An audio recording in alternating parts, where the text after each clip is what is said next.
Everyone, नमस्ते। मेरे channel पर आप सभी का स्वागत है। तो टाइटल और थंबनेल से तो आपको पता चल ही गया होगा कि आज की इस वीडियो पर हम जिस टॉपिक के ऊपर डिस्कशन करने वाले हैं वो है modern period. So without any further ado, let's get into the video. So as we all know, writing is always a reflection of life and also a product of the time. इस वजह से modern period में जो भी changes हुए उसका सीधा सीधा इम्पैक्ट हमें इसके लिटरेचर में भी देखने को मिलता है। अब देखो, प्रीवियस एज में चाहे वो एलिजाबेथ एज हो, रोमांटिक एज हो, सो हर एज की अपनी कोई ना कोई एक स्पेसिफिक कैरेक्टरिस्टिक या स्पेसिफिक स्पेशलिटी होती है। बट अगर हम मॉडर्न पीरियड की बात करें तो ज़्यादातर लोगों को मॉडर्न पीरियड के कैरेक्टरिस्टिक के बारे में पता ही नहीं है। बिकॉज मॉडर्न एज की कोई एक स्पेसिफिक राइटिंग स्टाइल या जॉनरा नहीं था। जिस राइटर को जो लिखने का मन हुआ उसने वो लिखा। अब इसका एक रीज़न ये भी था कि इस टाइम पे पूरी दुनिया में बहुत से चेंजेस एक साथ हो रहे थे। दुनिया का माहौल तेज़ी से बदल रहा था। सो इसका सीधा प्रभाव हमें लिटरेचर में भी देखने को मिला। ओके, सो मॉडर्न पीरियड का जो टाइम ड्यूरेशन है या टाइम पीरियड है उसको लेकर अलग अलग हिस्टोरियंस अपने अलग अलग विचार रखते हैं। बट जो मेन ज़्यादातर हिस्टोरियंस जिसको मानते हैं वो है 1901 से लेकर 1945 तक। अगर थोड़ा बहुत ऊपर नीचे हो तो उसमें कोई दिक्कत नहीं है। इसकी शुरुआत के टाइम पे जो दो मेजर इवेंट्स हुए थे वो था, पहला तो क्वीन विक्टोरिया की डेथ और दूसरा था एक बुक पब्लिश हुई थी इंटरप्रिटेशन ऑफ ड्रीम्स के नाम से, जिसको सिगमंड फ्रॉइड ने लिखा था। हिस्टोरिकल बैकग्राउंड की अगर हम बात करते हैं तो मॉडर्न पीरियड अब लेवल का टाइम था। बहुत कुछ हो रहा था इस टाइम पे। इसकी शुरुआत के साथ ही हमें बहुत सारे कल्चरल शॉक देखने को मिले। पीरियड ऑफ वॉर के नाम से भी ये जाना जाता है बिकॉज कई कंट्रीज के बीच में इस टाइम पर युद्ध छिड़ गया था। जैसे इथोपिया ने इटली से युद्ध शुरू कर दिया, जापान ने रशिया को हराया, सर्बिया डेनमार्क वॉर और रशियन रेवोल्यूशन भी हुआ था इस टाइम पर जो दो मेन इवेंट्स हुए थे वो थे two world war and the great depression. इनका बहुत ही डीप इम्पैक्ट देखने को मिलता है in the history of modern period. Specially जो वर्ल्ड वॉर का इम्पैक्ट था ना, वो बहुत ही ज़्यादा ट्रॉमेटिक था। इसने राइटर्स को बहुत सारे सब्जेक्ट मैटर भी दिए। Because of this times uncertainty, disaster and problem, लोगों का गॉड पर से फेथ उठ गया। They were depressed, hopeless. In tragic events की वजह से कई लोगों ने अपने फैमिली मेम्बर्स को खो दिया, कईयों की जॉब छूट गई। सो इन अदर सेंस हम ये भी कह सकते हैं कि विक्टोरियन एज के अंत के साथ ही विक्टोरियन एज का जो पीस था, जो पॉजिटिविटी थी, वो ख़त्म हो गई। ओके, सो अब हम डिस्कस करेंगे कि मॉडर्न पीरियड कब और क्यों आया।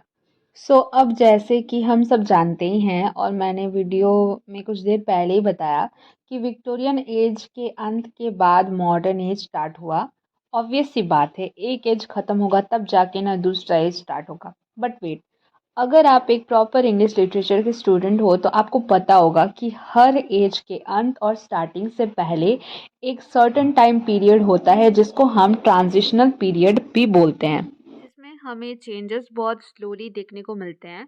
तो मॉडर्निज्म में भी ऐसा ही हुआ था। मॉडर्निज्म की जो शुरुआत है वो विक्टोरियन टाइम से होने लगी थी। Writers like Sigmund Freud, W B Yeats, Karl Marx, Henry James, ये जो सारे राइटर्स थे इनको अर्ली मॉडर्निस्ट भी कहा जाता था क्योंकि इन्होंने अपने एज से आगे के बारे में सोचा। इनसे मॉडर्न पीरियड के जो राइटर्स थे वो बहुत ज़्यादा इन्फ्लुएंस हुए थे, बहुत ज़्यादा प्रभावित किया था इन्होंने मॉडर्न पीरियड के राइटर्स को।